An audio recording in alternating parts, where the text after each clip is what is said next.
Hey YouTube, we are back again this week for another video portion of the Daly Dose Sports Podcast. Hope everyone out there is doing well. Hope you are all staying healthy. Hey, this week on the Daly Dose YouTube video, well, the show hasn't actually started yet, so we should probably kick that off.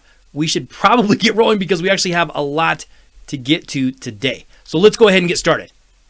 Wednesday, September 9th, 2020, you are listening to the Daly Dose Sports Podcast, and I am your host, Clint Daly, coming to you from the Mile High City here in Denver, Colorado, and we are back for another week of talking sports with a dose of common sense. Hey, happy Wednesday to you. Hope your week is going well. At least here in the States, we got a short week after Labor Day, so I hope that you and your family and your friends, hope everyone is doing well. Hope you're all staying healthy. We are happy to have you here with us today. We actually have a little sports history for you today because it was back on September 9th in 1960 that the very first American Football League game took place. The AFL would run for 10 years until 1970, and while other leagues had tried to kind of rival the NFL, the AFL actually held its own. They did so well, in fact, that in 1970, the NFL would end up absorbing the AFL into their league, and we would completely see the league be reorganized. Now, when the AFL first started, the original lineup consisted of an Eastern division of the New York Titans, who would later become the New York Jets, the Boston Patriots, the Buffalo Bills, and the Houston Oilers. And then you had the Western division of the Los Angeles Chargers, Denver Broncos, Oakland Raiders, and Dallas Texans, who would eventually become the Kansas City Chiefs. Eventually, the AFL would add the Miami Dolphins and the Cincinnati Bengals, and in all, former American Football League teams have gone to 38 Super Bowls. They've won 17 of them. Yeah, that's pretty solid. But on this day, back in 1960, it was the first game, and the Denver Broncos beat the Boston Patriots 13-10 in front of nearly 22,000 fans in Boston. You know, you hear that number in the past, and you're like, wow, you can only get 22,000, huh? Well, I mean, it was a new league, and people weren't into it quite yet, so it was a little bit quiet. Oh, but today, in 2020, we look at 22,000 fans in the stands, and we're like, wow, 22,000 fans? That must have been nice. Yeah, things have changed quite a bit, but it's not all good news this week. Yes, the AFL got started on this day back in history, but we have another day not so good, because tomorrow, September 10th, is a national day of the year, and it's not great, because National TV Dinner Day is observed annually on September 10th. Back in 1953, C.A. Swanson and Sons changed the prepackaged meal business forever because they introduced the TV dinner, which revolutionized frozen food. Not sure that's a good thing. Back in 62, Swanson stopped using the name TV dinner, but here in the United States, the term is still pretty synonymous with prepackaged dinners purchased from the frozen food aisle in the store, and then you heat them up at home. Now, the first TV dinner consisted of that Thanksgiving meal of turkey, cornbread dressing, peas, and sweet potatoes. And originally, Swanson's made the tray out of aluminum. They separated each food into individual compartments. And at home, the cook would heat the dinner up in the oven. The cooking time was like 25-30 minutes. Now today, nearly all those frozen food trays, you can throw them in the microwave or conventional oven, but you can get them done a lot quicker. Now, when they first sold TV dinners, they priced them each at 98 cents, and in the first year, production was estimating they would sell maybe 5,000 dinners. Well, to their surprise, Swanson far exceeded that amount.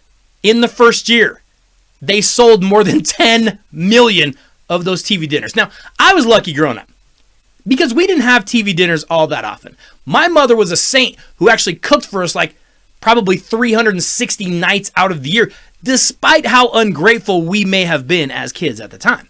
But we were eating good food. But like once or twice a year, Mom and Dad would have to go somewhere and they would be going out, and so she would buy the Swanson's TV dinners for us. Now, if you didn't get the joy of experiencing these monstrosities, I'm going to do my best to explain what they were, because you had those trays, they were compartmentalized. In the main tray, you got either Salisbury steak, which was just like a glob of beef with some sort of ketchup sauce on it. I'm not sure why it was called Salisbury steak, but it was. You could also have the fried chicken dinner, or you could get that, same old turkey dinner. In the other sections, you had potatoes, sweet potatoes, mashed potatoes, maybe you had peas and carrots, and in the top middle compartment was your dessert. Now, I'm going to warn you ahead of time. Swanson's used the word dessert real fast and loose at the time, because here were your choices. You either got some sort of apple or cherry cobbler thing, or you got this brownie cake kind of thing. And here's where Swanson's TV dinners hit a major snag, because the entire tray, like I said, was covered with aluminum foil, but the directions would tell you, remove the foil from your so-called dessert. Well, the scientists at Swanson's, they hadn't quite calculated the heat ratio correctly, so you would end up with a few different scenarios with your TV dinner. The top side of your Salisbury steak would be lava scorching hot. The underside would still be frozen to the pan. The top of your fried chicken would be crispy and hot, but the grease from it had all slid underneath, and it would be this slimy, greasy ball of junk under there. And if you got that turkey dinner, you usually got 3 slices of turkey with gravy and some of their, styrofoam dressing they would put on it. Well, the top and the bottom slice would be scalding, fry the skin off your tongue hot. The middle slice, for some bizarre scientific reason, would still be frozen solid with ice on it.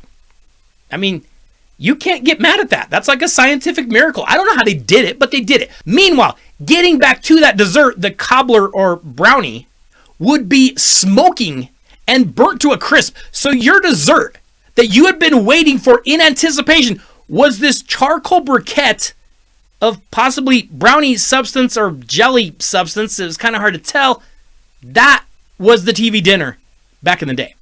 Tomorrow, September 10th, is National TV Dinner Day, and maybe you'd like to go out and, just get your stomach pumped ahead of time and remember those good old days of TV dinners. Hey, if you'd like to contact the show, maybe tell us your favorite TV dinner of all time. We'd love to hear from you. Hit us up on email, dailydosports@gmail.com, or go find us over on Facebook or Twitter. Both of those handles are at Daly Dose Sports. Been telling you every week, I know a lot of people aren't going out that much.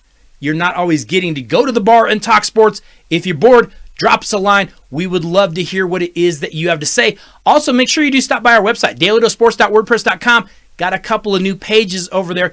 You can find out some things about the podcast and even about the host. Okay, YouTube, make sure that you go over and you check out the rest of the podcast this week. This week on the show, we are actually being joined again by a longtime friend of the Daly Dose, because do you realize the NFL season starts tomorrow? Yes, it's already here.